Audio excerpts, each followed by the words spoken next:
Hi. As I told you, we will have some classes online on project management simplified. We will summarize most of the classes that we will take. The most important thing I will try to explain here for the students who were not able to make it to attend the class, or some of the students who missed some of the information while they were there in the class itself. So today we're gonna talk about the first class, which is basics of construction management. And we have said that in the construction management there is difference between the construction management and project management. Project management is more general than the construction management, and from the title, construction management means management which is related to the construction itself. But the project management, maybe you can manage any kind of project, which is whether it's a construction project or whether it's a kind like of IT projects or another. Even you can manage a project of a hospital or something like that, business management or something like that. They are all called projects. As we will see that the project, it has a definition here in the topic number 1.2. We will talk about the meaning of the project. But however, the project, there is different types of project management. So it's more general. When we say the project management, it's more general than the construction management. And by the way, as we said, that the project manager, he doesn't need to be like technically skilled about everything going on in the project itself. So he doesn't need to be skilled or have more expertise related to the construction process, or maybe to the steel bending and quantity surveying and all these things. In fact, the project manager, he needs to have skills on and information and knowledge about the project, key information about the project milestones, maybe benchmarks, all these things. He needs to know about this one to facilitate the work for himself and for his management team. But to be like expert or technical expert in every little detail in the project itself, this is not required from the project manager. As is mentioned in the project, management of procurement, for the author Bauer. This is the book. It's a good book. And management of procurement for Bauer. It's very important book to read or to have a look at while you are studying this topic, construction management. Okay, so the construction management is a diverse discipline focused on delivery of the project that compose the world's built environment, aiming for the construction of a project within cost, time, and design parameters. So in fact, we have objectives of each project. Each project, it has its own objective and it has its own constraints. So they call it the triple constraint, and we will take it in the coming classes. But let's say that that each project now, it has its objectives, it has its own constraints, and each project, it has to commit to its cost, time limit, and the quality and the scope itself. So what's the meaning of these four things? The cost, that means the budget of the project. We have a preset budget for the project, let's say for example 1 million, and it has to be kept 1 million or under 1 million, or otherwise if it's exceeded this number, that means we are suffering from cost overruns, and this means that there is a problem in the project. The other thing is that we are planning for the project before it begins. So we have a time limit. For example, if we want to start from 2020 year, and we have to complete on January 2025, for example. So if we are late to February or to March or April or whatever, that means we are behind the schedule, and this is a problem for the project. With regards to the quality of the project, the project has its prescribed qualities, and there is requirements for the quality specifications, and it is mentioned in different types of documents. Even if there is specifications documents, it's mentioned in the drawings itself, maybe in the contracts. and the contractor has to abide with these specifications of the project.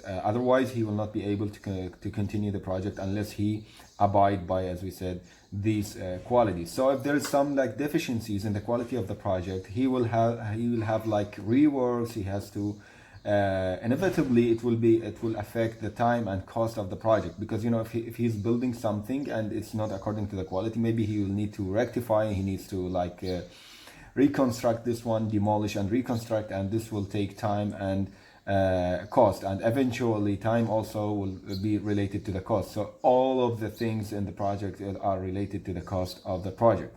So this is the quality of that. So if we are not abiding with abide by the quality of the project, is also there is a problem in the project. The fourth thing is the scope. The scope is that we do the required work only and not anything other more than that. The what is required from you to do, it has to be done, no more, no less. And if we are doing some things like not required from us, if we are the contractors, that means we are doing which is called in project management gold plating, that we are doing something for free, which also means that there is a problem in the project. So these four things, these four constraints or objectives of the project, it has to be they are the aim or the goal of each project management team to control in the project. However, controlling all these factors, the four factors, it's very hard, okay, and sometimes there will be like just kind of a balance between these four things.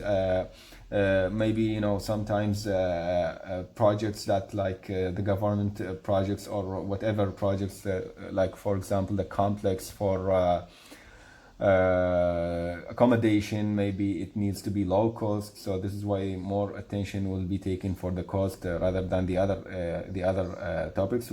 That doesn't mean the other topics or the other constraints or objectives are not important, but the special attention will be taken for the cost, because in such kind of projects like complexes for accommodation, it mostly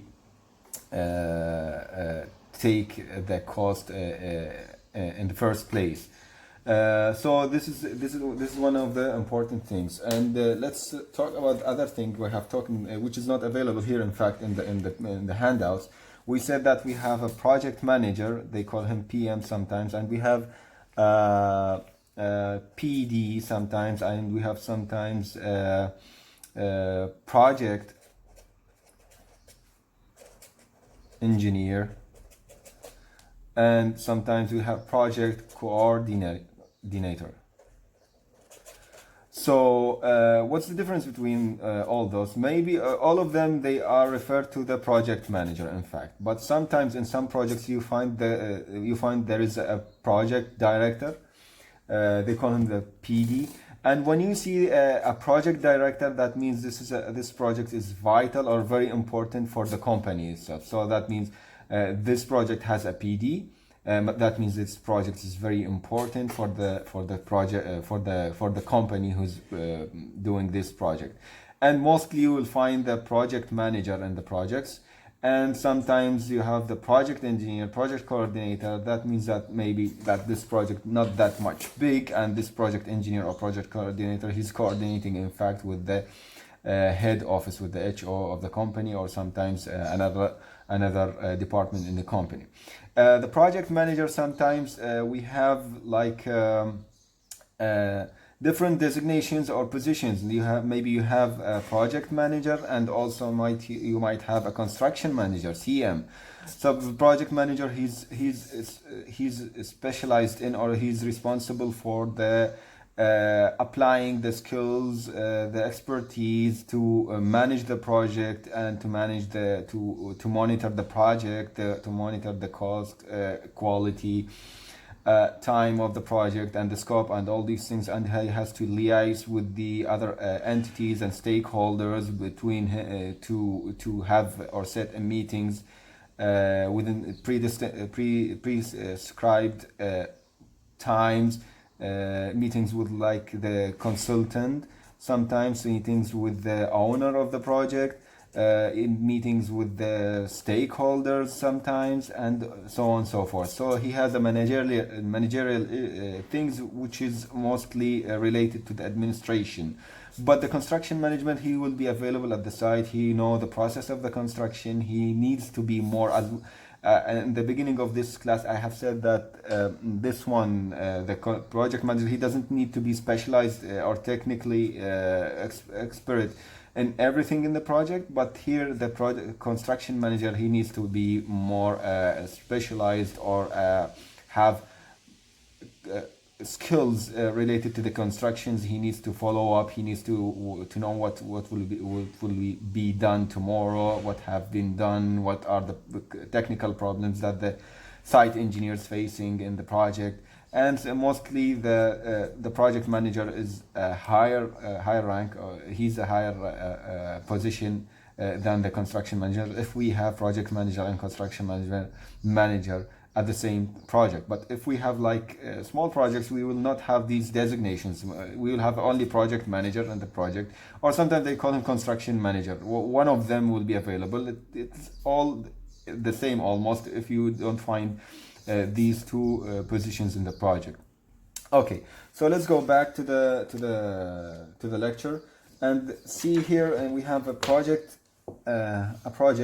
definition. So what is a project? A project is a temporary endeavor undertaken to create a unique product, service, or result.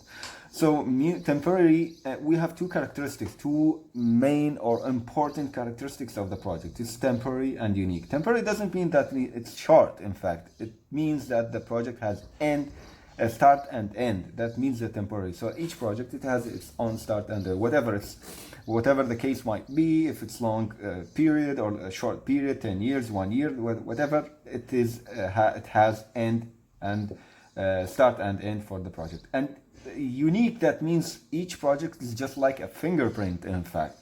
Because, even if you have the same owner, the same design, for example, you have different location, you have different time period. So time period will affect like the prices, the availability of people who are working, the stakeholders, they are not the same, and the location will affect the hauling and transportation and all these things. So each project is a unique project, and it has own characteristics and criteria.